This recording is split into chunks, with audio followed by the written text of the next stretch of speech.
What is up, guys? Welcome back to another UFC video. In today's video, I'm going to be discussing different archetypes of fighters in the UFC and, different archetypes of fighters, guys that are, very similar in the way that they fight, different attributes outside of the cage as well. And I'm going to be going through a couple of groups of guys that you will see are very similar.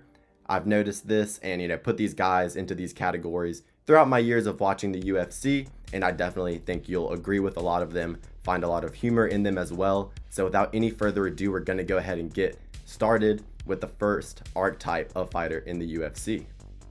Our first archetype of fighter in the UFC is going to be the Guerreiro, or the Brazilian warrior. These guys are predominantly strikers, they have really fun fight styles, and something I've definitely noticed with a lot of Brazilian fighters, it could be, them growing up playing soccer, how they develop this, but they all have very good low kicks. They all kind of throw it similarly to the calf. You think of Jose Aldo, you think of Alex Pereira, and of course, as some examples of Guerreiros in the UFC, of course, you got to have Alex Poatan Pereira in there, Cesar Almeida, Jose Aldo, and I went ahead and threw in the fighting nerds as well. You see a lot of these guys get really fun knockouts. A lot of these guys are fan favorites. You think of Pereira and Jose Aldo, very beloved fighters from the fan base. So, Guerreiro is the Brazilian word for warrior, but I think a lot of these guys, Cesar Almeida, Alex Pereira, they strike very, very similarly. And, these guys are Brazilian strikers, fun kickboxing, and I think that they definitely all fit the bill for this archetype of fighter. So that's the first one, and we're going to go ahead and get on to the next archetype of fighter. The next archetype of MMA fighter that we will be covering is going to be the wise guy. A lot of these fighters kind of got the wise guy mentality. A lot of them are from the New York area. Most of them do train out of Serra-Longo Gym. They don't have to train out of Serra-Longo Gym to be a wise guy, but a lot of wise guys do train out of Serra-Longo Gym, if you know what I'm saying. In terms of their fight style and their attributes in cage, a lot of them are just MMA generalists, not too good in any one area of the game, but they mix it in together well. Guys like Aljo and Chris Weidman, they do tend to lean on the grappling a little bit more, but you look at the rest of the guys, Dennis Bazooka, Bill Algeo, Billy Q, just MMA generalists tend to mix it up. Not too good anywhere, but still good fighters overall. And, some examples of wise guys I got here on the screen, of course, you got Aljo, Aljamain Sterling, Chris Weidman, Dennis Bazooka, teammate of Aljo and Marauder. Marauder, though, he isn't a wise guy. He's just a different breed, realistically. Billy Q and Bill Algeo.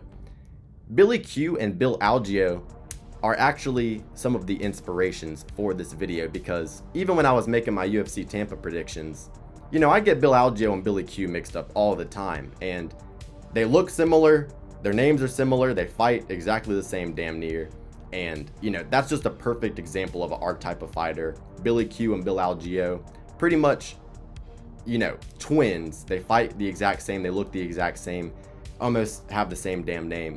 So that's just a perfect example of two fighters that, have no relation to each other, but they fall under the exact same archetype. And then, I got over here next to Aljo, we got Rage Now La Quinta, with the sunglasses on, trying to sell you a house. If anybody's a wise guy, it's that one right there. Look at the glasses, look how he's approaching you with the blue suit on. That's a wise guy if I've ever seen one.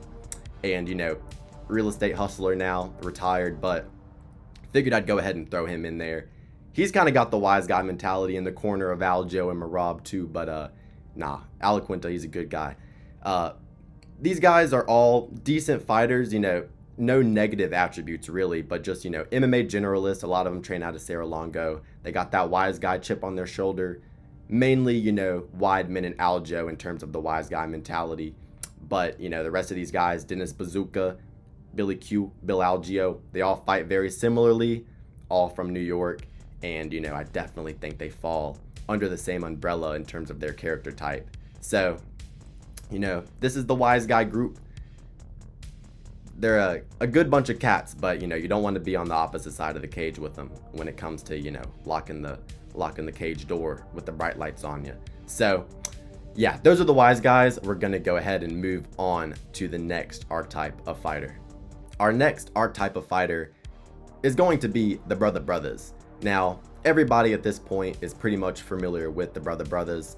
Coming out of Dagestan, Eastern Europe, you know, name ends in an OV/EV, heavy pressure grappling style. And, you know, they always seem to beat your favorite fighters. Khabib beating Conor, beating Justin, Islam beating Charles, beating Volk, beating Dustin, Umar beating Corey Sandhagen, you know, Alex Pereira, he's going to be fighting Magomed Ankalaev soon, so you're going to have to worry about that one. They always do seem to beat your favorite fighters, but these guys are just on a different level at this point, in my opinion, in terms of the MMA grappling. They are the best fighters to bet on because they always win. These guys are dialed in, you know, they train, they worship Allah, and that's all they do. No other distractions in their life compared to, you know, Western fighters, American fighters, guys that have outside distractions, partying, drinking, girls, social media. These guys are dialed in. All they care about is fighting, religion, and they always win.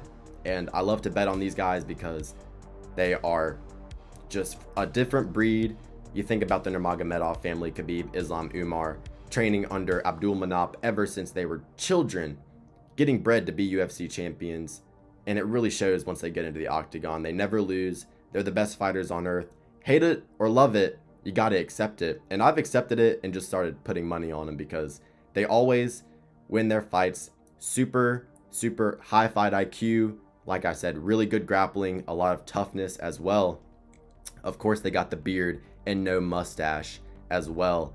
That's definitely a common characteristic between them in terms of their appearances. You know, coming out of Dagestan, Ingushetia, Kazakhstan, you name it, these guys do tend to be very good fighters and, you know, really good grappling, high level submissions, and these guys are just built for MMA. They never lose and they always beat your favorite fighters and they pretty much always become champion. I think Movsar Evloev at some point will be featherweight champion. Magomed Ankalaev, Big Ank, I think will become light heavyweight champion at some point, even if that's after Alex Pereira.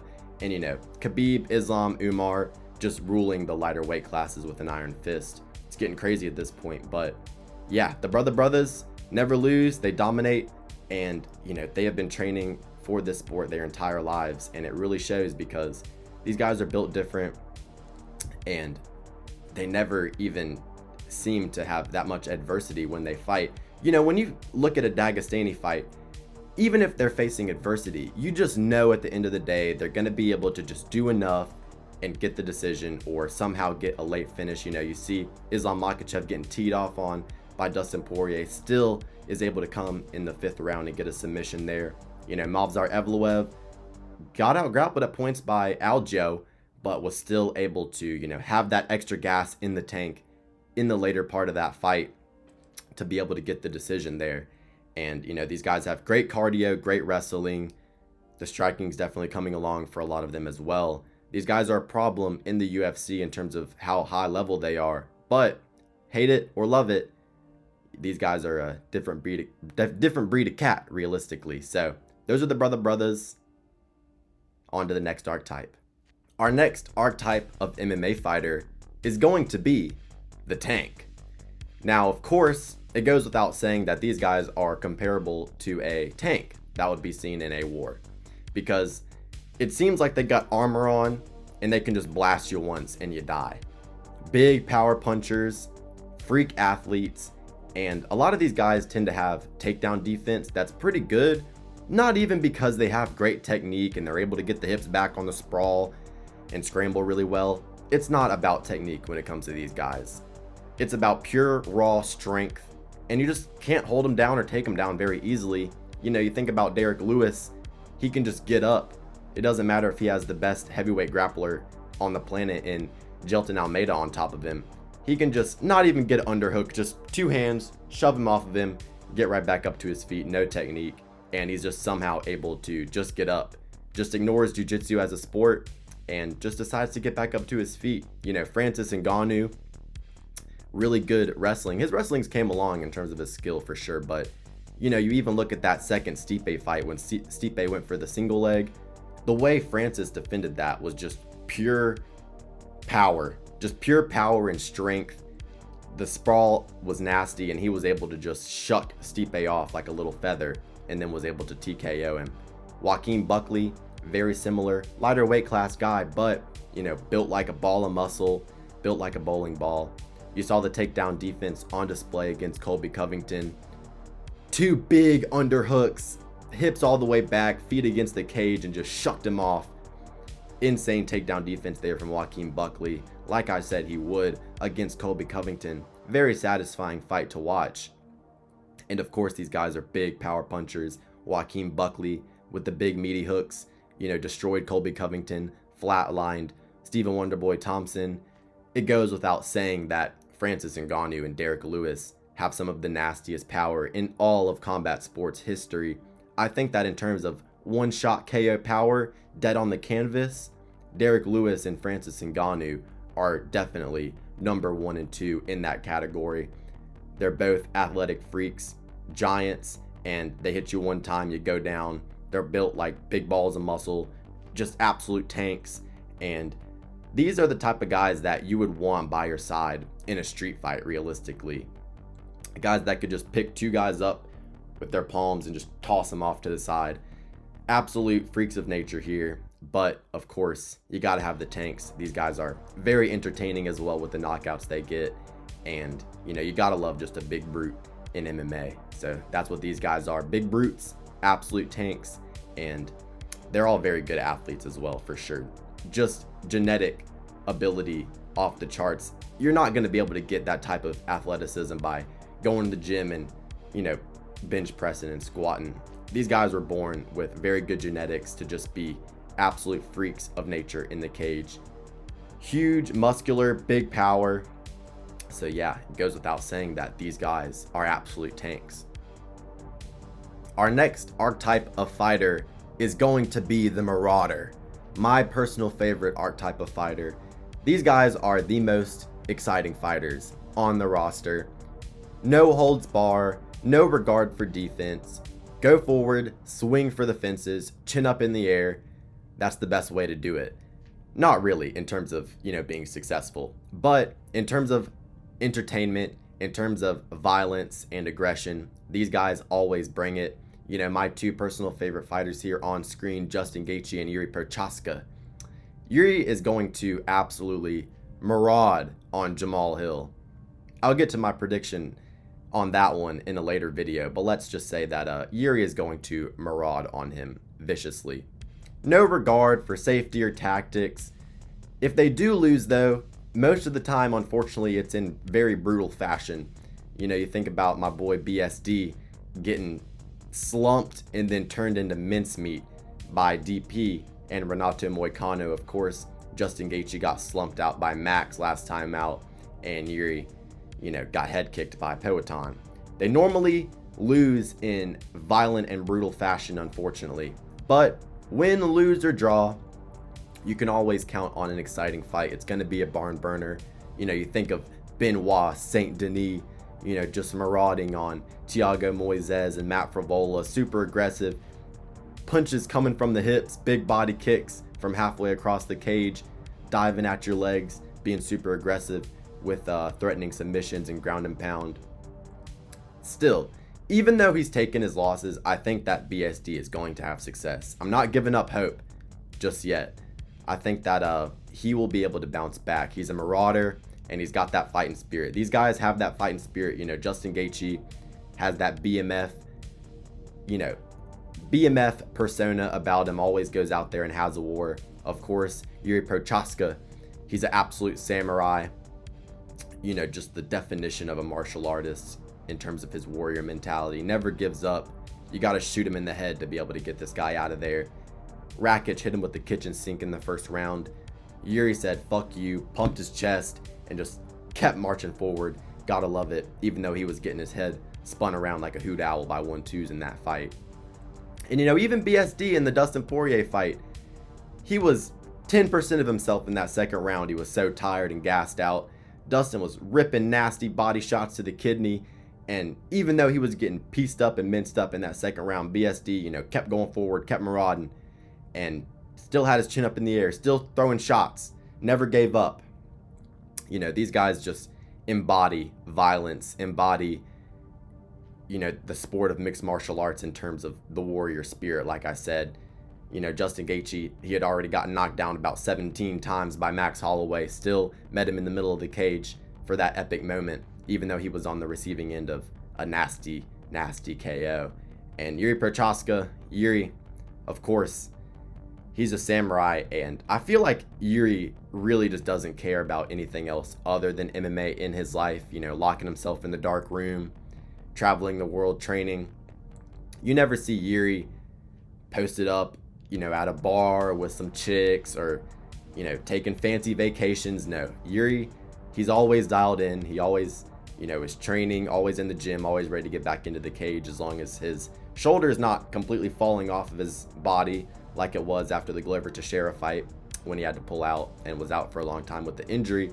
But, it shows the Marauder mentality. He was able to come back from a gruesome shoulder injury and still have that violent fight style. Definitely has lost some power though since that injury, which is definitely a negative in terms of his matchup with Jamal Hill upcoming at UFC 311. But nonetheless, these guys are absolute marauders, fan favorites, always put on barn burners, and you gotta love a marauder. So yeah, definitely my favorite archetype of fighter. Our last but not least archetype of fighter is gonna be the Blob. Now, of course, Apex heavyweights definitely fall into this category. You can see a few of them on screen now. Shamil the Blob Gaziev, of course, the most famous Blob there is. He has actually escaped the Apex, fighting twice in Abu Dhabi back-to-back now. So we'll have to see if he's able to beat Thomas Peterson, who's also on screen here. Definitely a Blob for sure. He's like a lightweight fighting a heavyweight. You can look at the absolute state of him there. He needs to go run some hills with a sweatsuit on. Chris Barnett, of course, big man over there with the spinning heel kicks. Reminds me a lot of Po from Kung Fu Panda. Unfortunately, he had a really bad fight last time out. I don't know if we see Mr. Chris Barnett back in the octagon, but gotta love him. Funny fighter. These guys are always really funny. I mean, you look at Thomas Peterson submitting Cole Chandler there on the Contender Series. If I've ever seen a heavyweight submission, it would be that. Just the ugliest Kimura you'll ever see. Two big bellies flopping on top of each other. Looks like two walruses are fighting in the cage. So most of the time when these guys fight, it's just a battle of who's in worse shape, who gasses out and goes into cardiac arrest first. Because, when Shamil the Blob Gaziev fights out, it really looks like someone is going to need to call an ambulance because someone's going to go into cardiac arrest. Of course, we saw the amazing, inspiring performance against Jairzinho Rozenstruik, where unfortunately he didn't get his hand raised, but, he was in there. He was blobbing it up. And these guys, they need to get on a treadmill. They need to go run some hills.